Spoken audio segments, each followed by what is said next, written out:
প্রয়োজনে ফখরুল সাহেবের বাসায় গিয়ে উঠবো। পালাবো না। কোথায় পালাবো?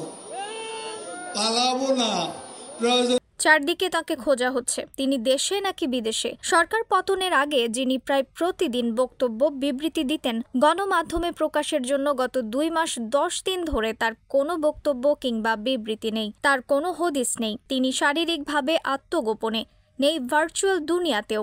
বলা হচ্ছে আওয়ামী লীগের সাধারণ সম্পাদক এবং সাবেক সড়ক পরিবহন ও সেতুমন্ত্রী ওবায়দুল কাদেরের কথা। আওয়ামী লীগের সভাপতি মণ্ডলীর কয়েক সদস্য এবং সাবেক মন্ত্রী এমপি সহ মাঝারি পর্যায়ের অনেক নেতা গত 5 আগস্ট ছাত্র জনতার অভ্যুত্থানে শেখ হাসিনা সরকার পতনের পর ভারত ছাড়াও বিভিন্ন দেশে আত্মগোপনে গেছেন। তাদের মধ্যে বেশিরভাগ নেতাই ভারতে রয়েছেন। অনেকেই গ্রেপ্তার হয়েছেন, কিন্তু ওবায়দুল কাদের গ্রেপ্তার এড়াতে পেরেছেন। ওবায়দুল কাদেরের ঘনিষ্ঠ একাধিক নেতা জানিয়েছেন 5 আগস্ট দুপুর পর্যন্ত ওবায়দুল কাদের ধানমন্ডি এলাকায় অবস্থান করছিলেন। এরপর থেকে তার সঙ্গে কারো যোগাযোগ হয়েছে এমন তথ্য নেই। কেউ কেউ বলছেন তিনি 5 আগস্টেই যশোর সীমান্ত দিয়ে ভারতে চলে গেছেন।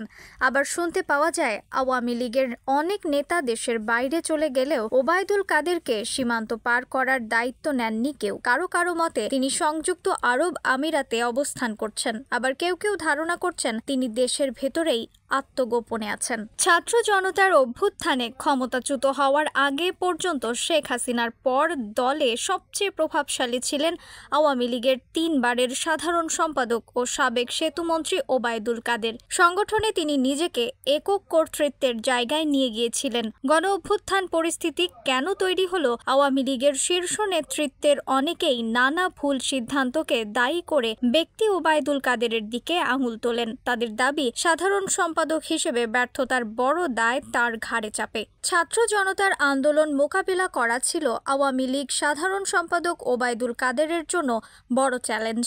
সেই চ্যালেঞ্জ মোকাবেলায় তিনি ফেল করেছেন। ঢাকা মহানগর থেকে শুরু করে সারা দেশে আওয়ামী লীগের দ্বিধা বিভক্ত করেছেন ওবায়দুল কাদের। আওয়ামী লীগকে এই পর্যায়ে নিয়ে আসতে ওবায়দুল কাদেরের অযোগ্যতাই বেশি দায়ী। প্রতিনিয়ত ব্যক্তিত্বহীন আচরণ ও অদূরদর্শী বক্তব্য দিয়ে তিনি নিজেকে বিতর্কিত করেছেন ঐতিহ্যবাহী দলের সাধারণ সম্পাদক পদটিকেও। ওবায়দুল কাদেরের আগে দলের আর কোনো সাধারণ সম্পাদককে নিয়ে এমন ট্রল হতো না। গত 3 মাসে আওয়ামী লীগের রাজনৈতিক পরিস্থিতি পর্যালোচনা করলে দেখা যায় আওয়ামী লীগ সভাপতি শেখ হাসিনার একাধিক ফোন কল ফাঁস হয়েছে। তার স্বাক্ষরিত বক্তব্য বা বিবৃতি দলের ভেরিফাইড ফেসবুকে দেওয়া হয়েছে। দলের 3 নেতা জাহাঙ্গীর কবির নানক, মাহবুবুল আলম হানিফ, বাহাউদ্দিন নাসিম বিভিন্ন দিবসে ও নানা ইস্যুতে বক্তব্য দিচ্ছেন। সম্প্রতি হাসান মাহমুদের একটি সাক্ষাৎকার আন্তর্জাতিক গণমাধ্যমে প্রকাশ হয়েছে, কিন্তু 3 মাসের সারা শব্দহীন ওবায়দুল কাদের। অবশ্য এর মধ্যেই ওবায়দুল কাদের আওয়ামী লীগের নিজের সাংগঠনিক অবস্থান হারিয়েছেন।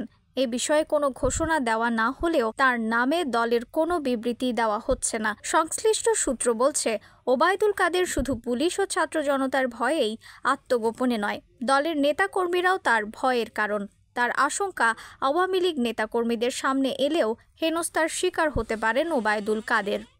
সর্বশেষ তথ্য অনুযায়ী আওয়ামী লীগের সাধারণ সম্পাদক ও সাবেক সেতুমন্ত্রী ওবায়দুল কাদের অবস্থান করছেন এমন সন্দেহে চট্টগ্রাম নগরের হালি শহরের একটি বাড়িতে অভিযান চালিয়েছে পুলিশ। পরে ওবায়দুল কাদেরকে না পেয়ে তার স্ত্রীর বড় ভাই 70 বছর বয়সী নুরুল হুদা বাবুকে থানায় নিয়ে জিজ্ঞাসাবাদ করেছে। নুরুল হুদাকে থানায় নিয়ে যাওয়া হলেও রবিবার সকালে তাকে ছেড়ে দেওয়া হয়েছে। অসমর্থিত সূত্রে পাওয়া খবর অনুযায়ী ওবায়দুল কাদের দেশের সীমান্তবর্তী এলাকায় কারো বাড়িতে গোপনে আশ্রয় নিয়েছেন বলে জানা গেছে। তবে ঠিক কোথায় আছেন সে খবর জানতে পারেনি কেউ। কঠিন এই সময়ে দলের নেতাকর্মী এমনকি পরিবার স্বজনরাও তার পাশে নেই। দীর্ঘদিন যারা ওবায়দুল কাদেরকে প্রোটোকল দিয়ে ও তোষামত করে সুবিধা নিয়েছেন তারাও ওবায়দুল কাদেরের দুঃসময়ে কাছে নেই। শুধু তাই নয়, দলটির দ্বিতীয় শীর্ষ নেতার এমন অসহায়ত্বের খোঁজ নিতেও কোনো নেতা কল দিয়ে বা অন্য কোনো মাধ্যমে যোগাযোগের চেষ্টা পর্যন্ত করেননি। অন্যদিকে ওবায়দুল কাদের নিজেও দলের কোনো নেতা বা কর্মীকে কল দিয়ে খোঁজ নিয়েছেন এমনটা কেউ বলতে পারেননি। গোপন নিবাসে বন্ধুহীন, স্বজনহীন, একাকী, নিঃসঙ্গ, হতাশা আর আতঙ্কে আছেন এক সময়ের প্রচণ্ড ক্ষমতাধর নেতা ওবায়দুল কাদের।